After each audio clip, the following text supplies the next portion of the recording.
Assalamualaikum warahmatullahi wabarakatuh. Alhamdulillahirabbil alamin wa bihi nasta'inhu ala umuri dunya waddin. Wassalatu wassalamu ala asyrafil anbiya wal mursalin sayyidina Muhammadin wa ala alihi wa sahbihi ajma'in. Amma ba'd.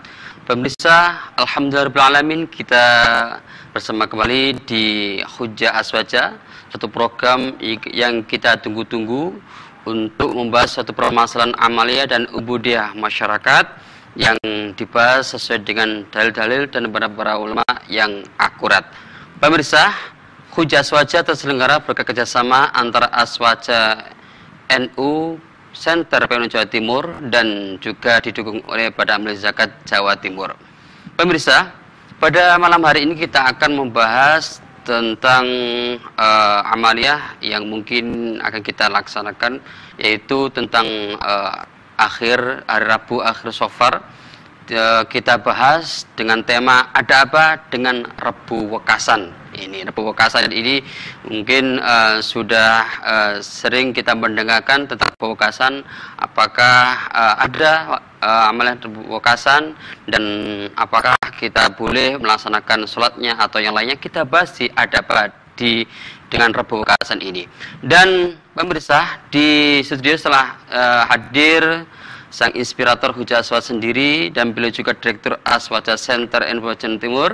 Beliau adalah Kiai Haji Abdurrahman Nafis LCMHI. Assalamualaikum Kiai. Waalaikumsalam warahmatullahi wabarakatuh. Kiai. Bi khair alhamdulillah. Alhamdulillah. Ya, bersyukur Kiai. Ya, semangat Kiai. Semangat alhamdulillah. Ya, kalau saya ketemu dengan Kiai, saya ingat dengan Aswaja NU Center PNU Jawa Timur ya. Ini apa aja Kiai yang dilaksanakan oleh Aswaja NU ini? Aswaja NU Center PWNU Jawa Timur bertujuan untuk meneguhkan akidah Ahlus Sunnah wal Jamaah dan membentengi dari firqah-firqah lain gitu. Dengan 5 program. Ada kiswah, uswah, dakwah, biswah, dan makwah.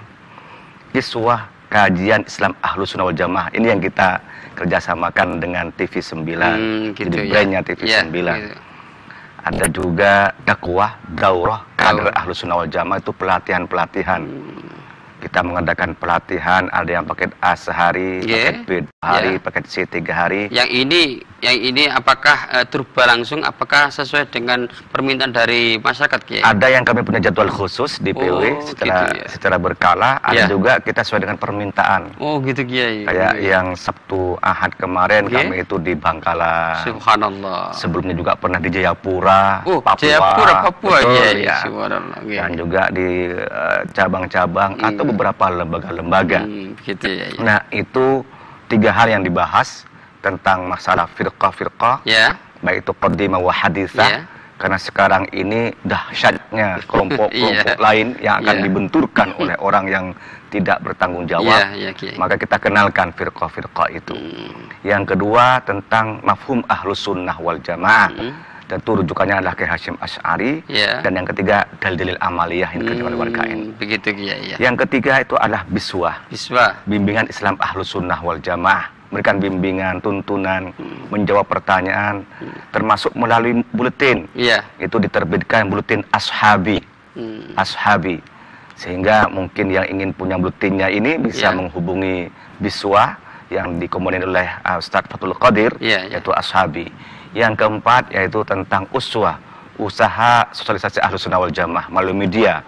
Kita punya website, punya Facebook, punya Twitter dan lain-lainnya. Bisa klik di situ aswajanucenter.com. Insyaallah itu ada. Yang kelima itu adalah makwah, maktabah Ahlus Sunnah wal Jamaah. Kita menyediakan buku-buku baik itu yang berbahasa Arab, berbahasa Indonesia, atau bentuk flash disk. Kita punya flash disk Aswaja. Dan makwah ini Masya Allah setiap Jumat itu keliling ke masjid-masjid. Mereka teman-teman kita seperti Imam Wahyudi dan yang lainnya itu datang ke masjid, sholat Jumat, setelah itu menggelar buku-buku dan mengedarkan buku Ashabi. Nah itu dengan mobile Aswaja. Oh begitu Kiai ya gitu. Ya menarik sekali Kiai. Ya banyak sekali program-program Aswaja Center, mudah-mudahan bisa bermanfaat bagi masyarakat. Amin ya Kiai, rabbal gitu, ya. alamin. Kemudian Kiai di malam hari ini kita membahas tentang juga Aswaja Center juga harus di garda depan ini. Betul. Tentang menyikapi tentang ada apa dengan rebokasan ini Kiai. Ya. Ya ini banyak sekali ya masyarakat tentang mengamalkan rebokasan. Apa itu rebokasan? Ya, saya itu ingin tahu Kiai, mungkin banyak sekali, apalagi mungkin di perkotaan tidak tahu itu mungkin. Apa itu rebokasan Kiai? Iya, memang di sebagian masyarakat, Iya. terutama di daerah pesisir, Iya. seperti kalau di Jawa Timur itu, yaitu di Sidoarjo, di Gresik dan sekitarnya, juga di Jawa Tengah, di Cirebon, juga di Jawa Barat. Iya. Itu lebih dikenal dengan Rebo Wekasan itu. Di luar Jawa mungkin tidak kenal Rebo Wekasan itu. Rebo Wekasan itu, Rebo itu hari Rabu. Wekasan itu pungkasan, terakhir. Ya. Berarti Rebu terakhir. Tetapi itu maksudnya Rebu terakhir di bulan Safar. Ya. Di bulan Safar itu di bulan sekarang ini.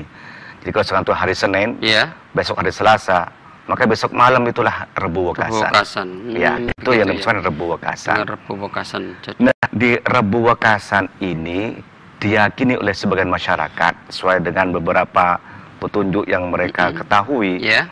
bahwa akan turun bala bencana sebanyak 320 bencana. 320 bencana. Nah, karena akan turun 320 bencana itu, maka perlu melakukan suatu amalan-amalan tertentu untuk lidaf bala, menolak bala itu. Iya.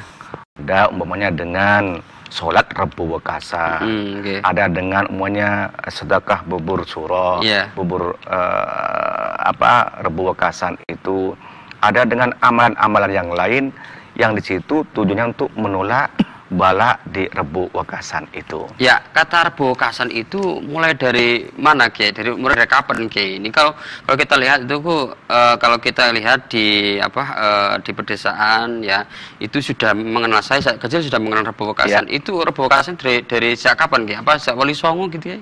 Kalau kita mengacu ke beberapa literatur, iya, itu mulai yang dikarang oleh Syekh Luqman dalam kitabnya itu Kanzun Najah Wasurur fi Futul Azmina Wasuhur. Beliau itu menjelaskan tentang Rebu Wekasan itu. Dan begitu juga dalam beberapa kitab Al-Mujarrad Al-Kubra itu juga menjelaskan tentang Rebu Wekasan. Rupanya hal ini juga kalau kita lacak itu juga ada kesamaan, mungkin bersumber dari sana, yaitu pada zaman pertengahan di Punjab, India. Di situ ada seorang mursyid thariqah yang bernama Fariduddin. Beliau itu punya kitab Al-Jawaril Khams. Jawaril Khams itu juga di situ ada sebuah amalan-amalan tentang Rabu terakhir bulan Safar ini, yang dikenal dengan Rebu Wekasan. Jadi kalau kita lacak dari situ, berarti itu ada hubungan antara yang dilaksanakan oleh masyarakat Jawa dengan yang di Punjab di India. Yang ini dilakukan oleh para ulama-ulama sufi. Oh, begitu. Para ulama-ulama sufi. Berarti Rebu Wekasan itu bukan sebuah warisan dari Jawa asli, bukan? Bukan. Jadi kalau kita lacak lagi sebenarnya kalau lebih luas, bahwa Safar ini juga sudah diyakini di zaman jahiliyah dahulu. Begitu Kiai. Di zaman jahiliyah sudah ada keyakinan bahwa pesimis terhadap bulan Safar ini. Subhanallah, gitu ya. Ya, kita akan membahas tentang Rebu Wekasan lebih lanjut Kiai, tapi setelah yang ini Kiai ya. Ya, pemirsa, mungkin kita penasaran lebih jauh lagi tentang Rebu Wekasan ini. Oleh karena itu jangan kemana, selain satu ini kita akan kembali lagi. Pemirsa, terima kasih masih kami di acara Hujjah Aswaja dalam tema Ada Apa dengan Rebu Wekasan bersama Kiai Haji Abdurrahman Nafis LCMHI. Ya, Kiai, tadi Kiai mengatakan bahwasannya Rebu Wekasan ini bukanlah sebuah tradisi Jawa asli ya, tetapi ini kalau kita runtut itu memang ada tradisi dari toriko-toriko atau sufi zaman dahulu, bahkan di India juga, dan juga pada zaman jahiliyah juga ada pesimis tentang Safar ini ya. Iya. Jadi keyakinan bahwa bulan Safar khususnya pada Rabu terakhir bulan Safar ini pesimis akan terjadi bala bencana, sehingga mengharuskan sesuatu amalan-amalan tertentu, bukan hanya di Jawa. Kalau kita lacak umpamanya sebuah kitab Al-Jawahir Al-Khamas yang dikarang oleh Syekh Fariduddin di Punjab, India, juga itu memberikan penjelasan masalah seperti itu. Dan lacak lebih jauh lagi, di zaman jahiliyah dahulu juga ada keyakinan masyarakat jahiliyah terhadap bulan Safar. Mereka itu punya tasya'um, pesimis akan terjadi bencana pada bulan Safar. Nah, ketika Nabi Muhammad itu diutus oleh Allah dan dilaporkan kepada Rasulullah oleh para sahabat, Rasulullah sudah menanggapi la safaroh gitu ya, la tirata, tidak boleh yakin terhadap bencana yang akan terjadi di bulan Safar. Sehingga kalau kita runtut itu memang bukan hanya di Jawa tapi di tempat-tempat lain. Dan ini sumbernya itu dari para ulama-ulama sufi minal arifin, seperti yang disampaikan oleh kitab Kanzul Najah Wasurur itu, bahwa min ba'dil arifin, dari informasi orang-orang yang arif billah, berarti para aulia, bahwa akan terjadi bencana sebanyak 320 bencana pada bulan Safar ini, terutama yaitu pada Rabu terakhir itu. Nah, ini juga mengacu kepada riwayat yang ini dhaif itu sebenarnya. Dhaif bahwa yaumul arbi'a yaumun nahasin mustamir. Hari Rabu itu yaitu hari nahas yang terus menerus. Riwayat ini sebenarnya dhaif, bahkan itu sebenarnya ulama itu mengatakan itu maudhu. Dan ini tidak bisa diamalkan ya? Tidak bisa diamalkan. Tetapi ada riwayat lain yang sahih, yang ada indikasi juga akan turun bala seperti itu. Ada hadis dari Rawahu Muslim bahwa disebutkan fi kulli sanah wabaun yanzilu, ya, bahwa di setiap tahun itu akan fi kulli sanah yauman aw lailah yanzilul waba gitu ya. Bahwa dalam setiap tahun itu ada suatu hari atau satu malam yang akan turun itu wabah, yaitu bencana. Hal yang tidak diinginkan gitu. Begitu juga dalam riwayat yang lain juga hadis sahih disebutkan bahwa la yanzulul judam wal baras illa fi yaumil arbi'a gitu ya. Bahwa tidak akan turun penyakit judam dan penyakit belang kecuali itu pada hari Rabu. Ini hadis sahih dari Rawahu Muslim.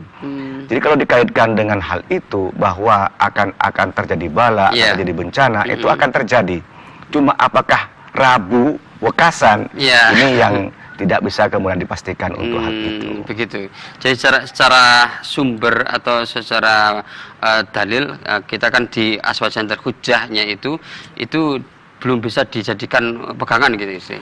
Secara kita komparatif bahwa Allah itu akan menurunkan wabah itu akan menurunkan bencana itu gitu ya, berdasarkan hadis yang sahih tadi itu. Cuma apakah kemudian mesti di Rabu terakhir Rabu Safar ini seperti yang disebutkan oleh Syekh Fariduddin dan yang lain-lainnya, itu yang masih dipertanyakan gitu ya. Apalagi juga dihubungkan dengan hadis yang dhaif itu, maka tentu tidak bisa kita yakini. Sehingga untuk yang lebih selamatnya, maka kita tidak meyakini terhadap Rabu Wekasan itu akan terjadi apa-apa. Gitu. Ya, kemudian Kiai, bagaimana ketika ini kan sudah banyak yang terjadi dan mengamalkan gitu ya itu.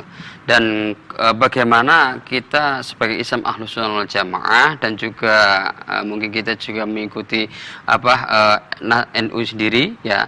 Kita juga NU sendiri dan orang-orang Nahdliyin juga banyak juga mengamalkan seperti ini. Bagaimana kita Islam Ahlus Sunnah wal Jamaah menyikapi hal seperti ini, Kiai? Ada 3 hal yang harus kita perhatikan. Okay. Pertama, masalah meyakini hari nahas pada Rabu terakhir bulan Safar ini. Yang kedua, melaksanakan sholat Rabu Wekasan. Yang ketiga, amalan-amalan lain di Rabu Wekasan ini. Pertama, masalah meyakini terhadap Rabu terakhir bulan Safar atau Rabu Wekasan ini akan terjadi bala. Maka tentu hal ini tidak patut untuk kita yakini. Kenapa? Karena hadis yang dikatakan itu adalah dhaif gitu ya. Yang kedua, soal bala bencana itu Allah akan menurunkan, tapi tidak mesti terjadi pada Rabu terakhir bulan Safar ini. Sehingga lebih aslamnya kita tidak punya keyakinan tasya'um. tidak punya keyakinan pesimis. Ya. Apalagi juga dipertegas oleh Rasulullah, la safara, ya, wala tirata, wala adwa, gitu ya. Jadi tidak boleh punya keyakinan bahwa bulan Safar itu akan terjadi bencana. Tetapi kalau kemudian diyakini, tidak mustahil itu juga terjadi. Begitu Kiai ya? Betul. Kenapa? Karena dalam hadis qudsi Allah berfirman, ana inda dhanni abdi bi. Aku tergantung prasangka praduga hambaku. Dengan demikian kita pahami bahwa sikap Ahlus Sunnah wal Jamaah terhadap perbuakasan ini, ya kita tidak meyakini akan kesialannya, akan nahasnya, tetapi kita melihat adalah hari-hari seperti biasa. Dan Safar itu juga bulannya dimuliakan juga ya, bulan yang mulia juga, termasuk yang baik. Yang baik juga, semua bulan juga baik gitu. Kiai, gitu. Yang kedua, bahwa kita tidak boleh mencela masa. Kata Rasulullah, la tasubbud dahr. Jangan suka mencela masa. Jadi semua hari itu baik, nggak ada hari yang tidak baik gitu ya. Bulan itu semua itu baik, tapi ada yang terbaik. Jadi kita tidak boleh untuk mencela, mencaci masa. Kita harus husnudzon kepada Allah Subhanahu wa taala. Begitu Kiai, gitu. Yang berikutnya berkenaan dengan sholat derbuwakasan. Ini. Nah, untuk sholat derbuwakasan ini memang sepakat ulama ini tidak dibenarkan. Bahkan ke Hashim Asy'ari, Hadratus Syekh Rasul Akbar Nahdlatul Ulama itu pernah ditanya oleh orang Sidoarjo, dan itu dimuat dalam dokumennya Ahkamul Fuqaha, pertanyaan dari PCNU Sidoarjo tentang sholat hadiah dan sholat derbuwakasan itu. Nah, Hadratus Syekh Hashim Asy'ari itu menjawab bahwa orang ya tidak ada dasar tentang sholat derbuwakasan itu. Kenapa? Karena sholat derbuwakasan itu tidak dimuat dalam kitab-kitab yang muktabarah, seperti di kitab Fathul Qarib, di Fathul Mu'in, di Ihya Ulumuddin, itu tidak sebutkan. Itu dimuat oleh sebagian pendapat ulama-ulama yang lebih cenderung kepada primbon seperti itu. Ya, ternyata memang kita yang mungkin selama ini melaksanakan sholat derbuwakasan hendaknya dijauhi ya. Tetapi kalau sholat yang lain kayak bukan berarti tidak boleh sholat. Sholat yang lain kayak. Yang tidak boleh itu usolli sunatan derbuwakasan. Itu yang tidak boleh. Boleh sholat dengan sholat yang lain. Kisah Al-Mahfud, kayak Mustafa Bisri juga menyebutkan boleh sholat hajat, sholat sunnah mutlaqah itu boleh. Yang itu untuk didaf'il bala. Pemirsa, jelas sekali apa yang disampaikan oleh Kiai Nafis tadi, dan mudah-mudahan ini juga menjadi pencerahan bagi kita untuk menghadapi mungkin ada yang mengatakan tentang derbuwakasan ini. Tapi ada satu lagi yang diterangkan oleh Kiai Nafis, tapi setelah yang satu ini. Pemirsa, terima kasih masih bersama kami di acara Hujah Aswaja dalam tema Ada Apa Dengan Derbuwakasan bersama Kiai Haji Abdurrahman Hafiz LCMHI. Dan di segmen ini kami membuka pertanyaan dari pemirsa di 03156600109. Sekali lagi 03156600109. Sebelumnya ada tanggapan yang banyak sekali Yai di medsos, media sosial. Dan ini mungkin juga kepedulian masyarakat tentang TV9 ini ya, kemudian memantau tentang Hujah Aswaja ini. Maka dari itu ada pertanyaan, ada yang kami mungkin kami bacakan dan tidak bacakan semuanya, tapi ada 3 pertanyaan yang kami bacakan di segmen ini.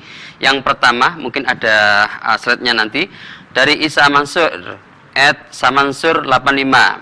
Aman apa saja untuk derbuwakasan? Dulu pernah diajari tapi lupa nggak dicatat. Kemudian selanjutnya dari EM Yordanis @MH Yorda. Pertanyaannya, adakah dalil yang dhaif atau palsu pada amalan derbuwakasan? Kenapa saudara kita ada yang tidak melakukan? Bukankah sudah ada dalil? Kemudian yang ketiga dari Nabilus Salam Saifullah Maksum. Assalamualaikum Ustadz yang dirahmati Allah SWT.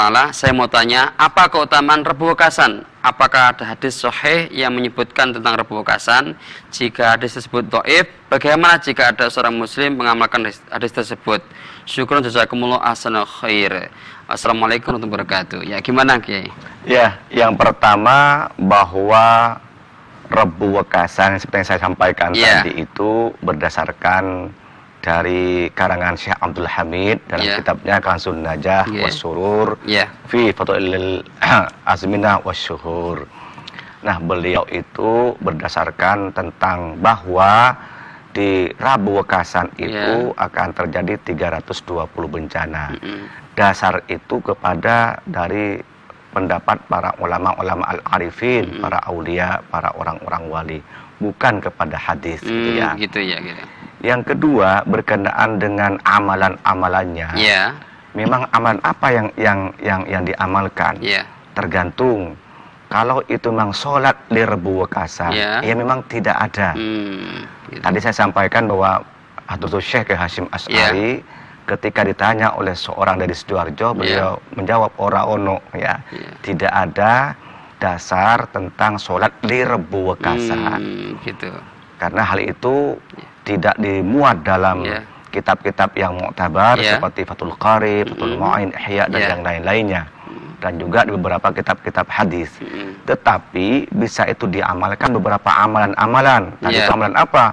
Bisa itu sholat sunnah mutlaqah. Sunnah mutlaqah itu sholat sunnah mutlak yang dikerjakan kapan saja. Bagaimana kalau dikerjakan malam Rabu Wekasan? Boleh, nggak ada larangan. Rabu, Kamis, Jumat, Sabtu, sehingga orang yang mungkin berkumpul di musola, di masjid, di pesantren, sholat sunnah mutlaqah, berapa jumlahnya terserah. 2 rakaat boleh, 4 rakaat boleh, 6 rakaat itu boleh, dengan 2 kali salam itu juga boleh. Atau sholat hajat. Rasulullah dawuh kalau kamu tuh punya hajat, falyarka rakaatain, maka rukuklah, sujudlah, atau sholatlah itu 2 rakaat, dan berdoa kepada Allah Subhanahu wa Ta'ala untuk lidaf'il bala, untuk menolak bencana. Tetapi kita tidak boleh meyakini, Kiai. Apakah boleh kita meyakini kalau ada bencana datang di Rabu Wekasan itu, Kiai? Nah, itu yang harus tidak boleh meyakini seperti itu, ya.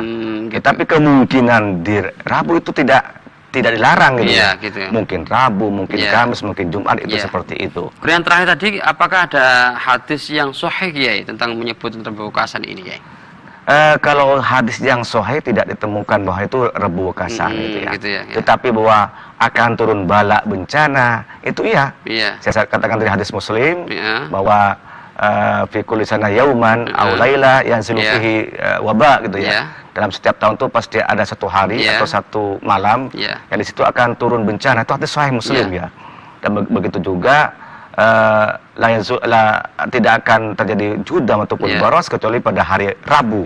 Nah, itulah yang sahih sebenarnya. Tapi khusus untuk Rabu Wekasan itu yang tidak ada. Oh, begitu, Kiai. Yang tidak kami temukan seperti itu. Begitu, Kiai. Ya, memang kita sebagai Aswatul Sunnah Jamaah itu, kita memang hal-hal seperti itu, kalau memang itu tidak ada, kita sebutkan tidak ada, Kiai, ya gitu ya, gitu ya. Bukan tidak ada, tidak kami temukan. Tidak kami temukan, karena yang tidak saya temukan bukan berarti tidak ada. Mungkin itu ada, tapi saya belum tahu. Maka dalam hal ini kita husnudzon kepada para ulama yang sudah mengamalkan amalan-amalan tertentu pada Rabu Wekasan itu, bahwa mereka itu, beliau-beliau itu mengamalkan sesuai dengan dalil. Dan niatnya itu benar gitu ya.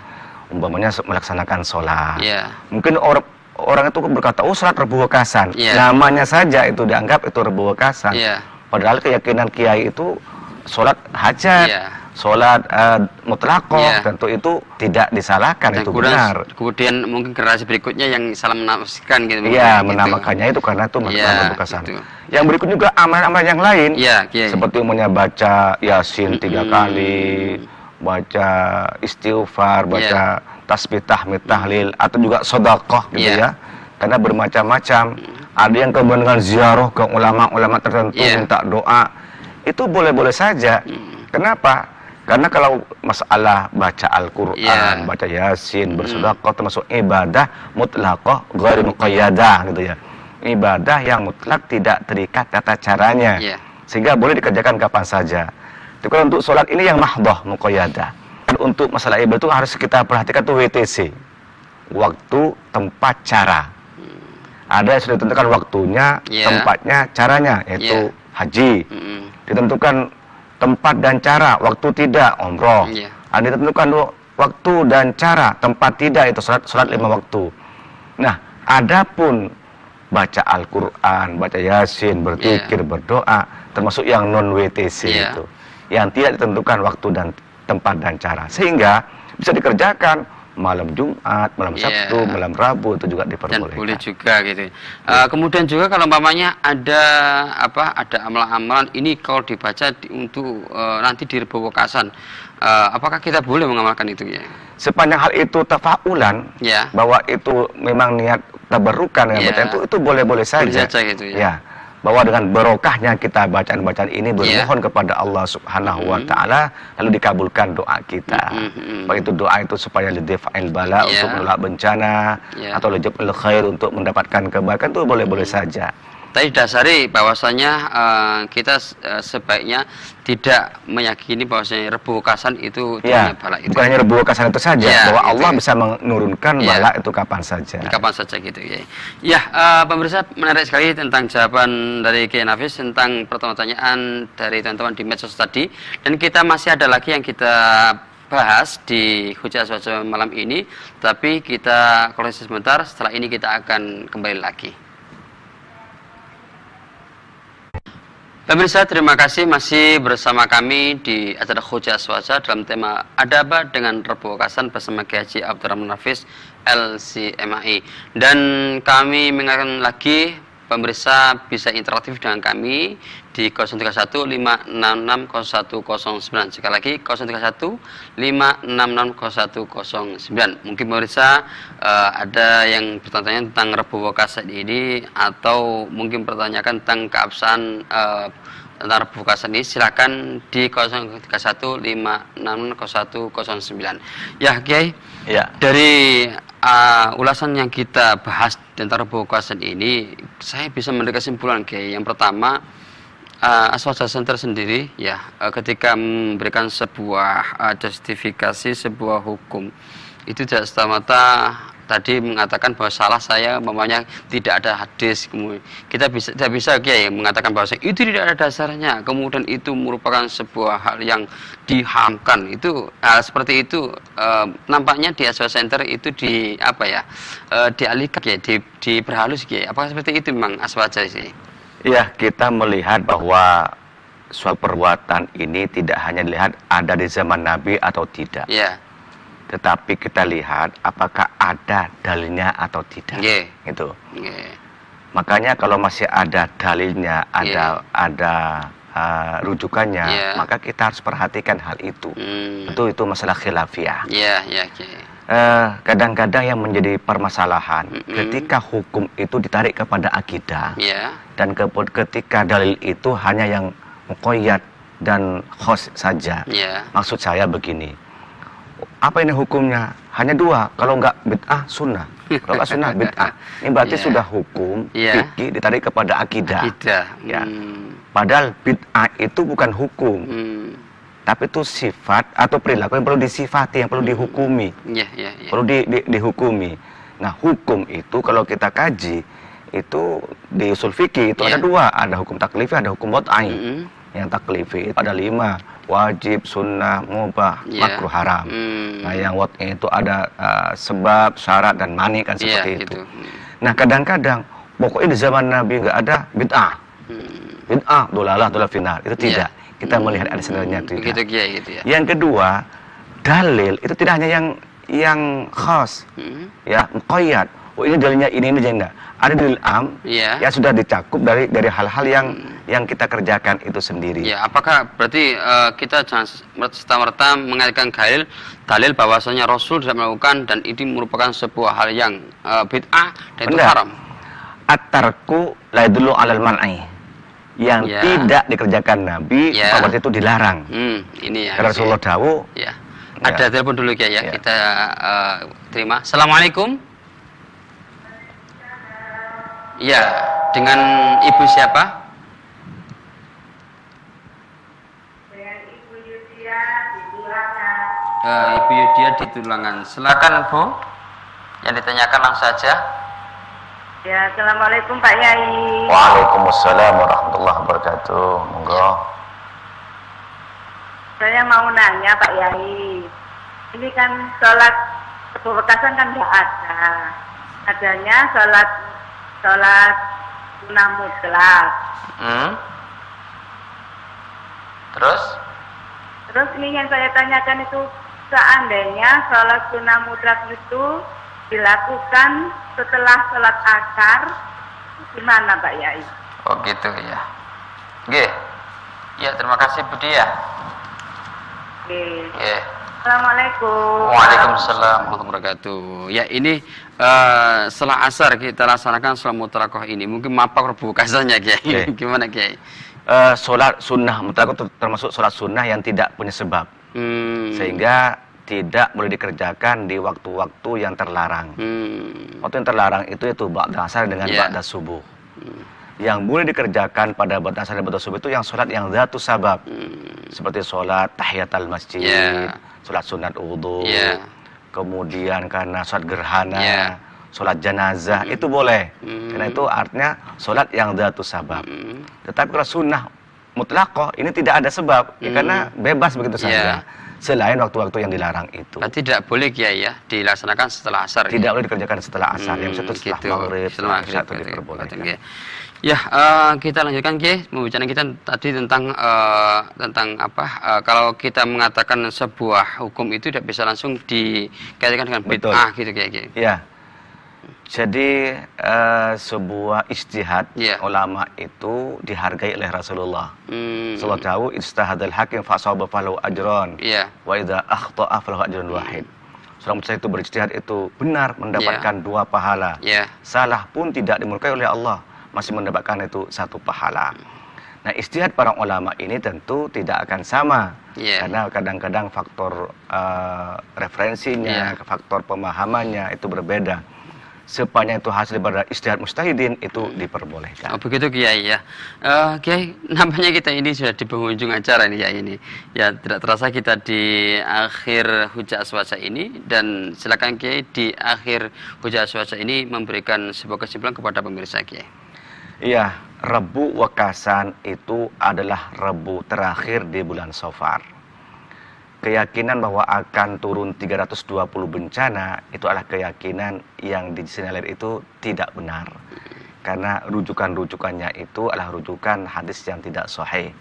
Termasuk keyakinan bahwa akan terjadi nahas yang terus-menerus pada hari Rabu itu. Yang kedua, tentang amalan di Rebu Wakasan ini, yang tidak boleh dikerjakan adalah sholat li Rebu Wakasan. Taksis seperti itu yang tidak diperbolehkan. Tetapi boleh melaksanakan sholat seperti sholat sunnah mutlaqah, sholat hajat lidaf'il bala, ataupun yang lain. Termasuk juga diperbolehkan untuk membaca Yasin 3 kali, membaca zikir, sholawat, berdoa, dan bersedekah. Semua itu termasuk ibadah yang mutlaqah wa muqayyadah. Dengan demikian, ada apa dengan Rebu Wakasan? Yaitu ada rahmat Allah subhanahu wa ta'ala. Kita perbanyak ibadah kepada Allah subhanahu wa ta'ala, sehingga kita selamat dari bencana dan kita dapat rahmat Allah subhanahu wa ta'ala. Amin ya rabbal alamin. Ya pemirsa, mudah-mudahan hujah aswaja ini memberikan pencerahan bagi kita semuanya. Kita sudah mengatakan tentang hakikat amaliyah di Rebu Wakasan tadi, dan kita sudah mengatur tentang kesimpulan dari Kiai Nafis tadi. Mudah-mudahan bermanfaat kita semua dan kita bisa mengamalkan kehidupan sehari-hari kita, dan kita positive thinking, kita berkeyakinan bahwasanya setiap hari itu adalah baik, setiap bulan itu juga baik, dan ada yang lebih baik lagi, yaitu dimuliakan Allah Subhanahu wa taala. Pemirsa, terima kasih atas kebersamaan pemirsa di hujah aswaja ini dari awal sampai akhir. Saya Badrul Munir dan semua kru kerabat hujah aswaja mohon diri wal muwaffiq ila aqwamit thoriq. Wassalamualaikum warahmatullahi wabarakatuh. Terima kasih Kiai.